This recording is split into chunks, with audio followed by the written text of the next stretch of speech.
Assalamualaikum warahmatullahi wabarakatuh. Perkenalkan, nama saya Reza Maulana Ardandi.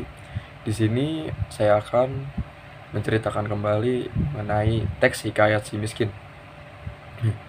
Alkisah hiduplah seorang suami dan istri yang terlantar di negeri antah berantah. Mereka sangat dibenci oleh orang-orang. Ketika mereka mengemis di pasar, mereka dipukuli hingga dilempari sampai mereka diusir ke dalam hutan. Pada akhirnya mereka berdua memutuskan untuk tinggal di dalam hutan. Setelah beberapa bulan mereka tinggal, sang istri pun hamil. Kemudian sang istri pun menangis menginginkan buah mempelam yang berada di dalam taman raja.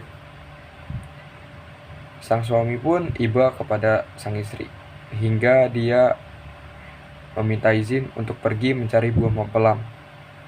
Sang suami pun mencari buah mempelam itu ke pasar. Sesampainya di pasar, sang suami pun meminta kepada seorang pedagang buah mempelam yang sudah busuk itu. Karena iba kepada si miskin, sang pedagang pun memberikan buah mempelam dan si miskin pun menerimanya.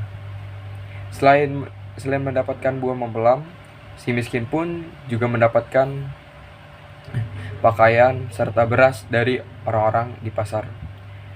Betapa herannya si miskin ketika ia mendapatkan barang-barang tersebut.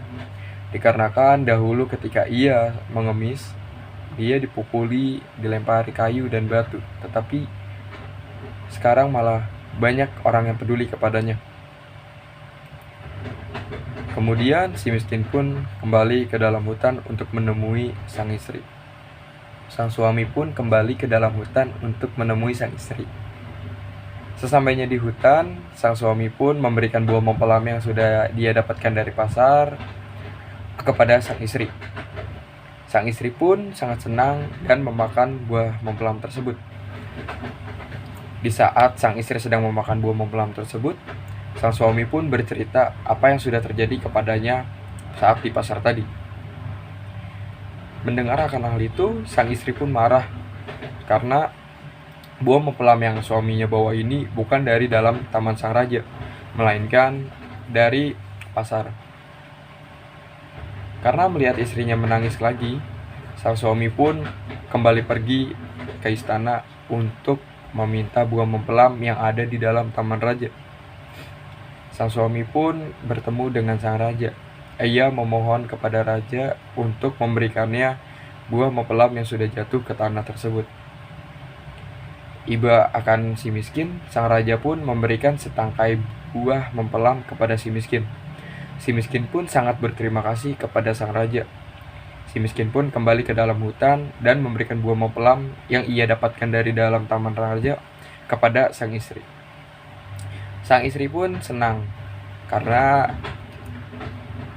buah yang ia makan adalah buah yang berasal dari dalam taman sang raja. 3 bulan berselang, sang istri pun melahirkan seorang anak yang elok rupanya, yaitu seorang anak laki-laki yang dinamai Marakarma, yang artinya anak dalam kesukaran. Kemudian, dengan takdir Allah Subhanahu wa Ta'ala, si miskin pun menggali lubang untuk menancapkan tiang taratak. Di saat ia sedang menggali tanah tersebut, ia menemukan banyak sekali emas yang ada di dalam lubang tersebut. Sang istri yang melihat kejadian itu berkata, "Wah, sangat banyak sekali emas di dalam sini. Ini pasti tidak akan habis sampai anak cucu kita nanti. Jika emas ini kita pakai untuk belanja, maka tidak akan habis uangnya. Jikalau sungguh-sungguh anak dewa, maka rubahlah negeri yang ada di dalam kota ini menjadi negeri yang lengkap dengan kota, parit, istana, dengan menteri-menterinya." Kabul permintaan si miskin, ia pun mewujudkan hal itu. Ia pun bertukar nama menjadi Maharaja Indra Angkasa. dan sang istri bertukar nama menjadi Ratna Dewi. Kemudian kota tersebut dinamakan Kemudian negeri tersebut dinamakan menjadi negeri Puspasari. Itu saja yang saya sampaikan. Bila ada kata-kata atau perbuatan saya yang tidak mengenakan di hati Anda, mohon dimaafkan. Wassalamualaikum warahmatullahi wabarakatuh.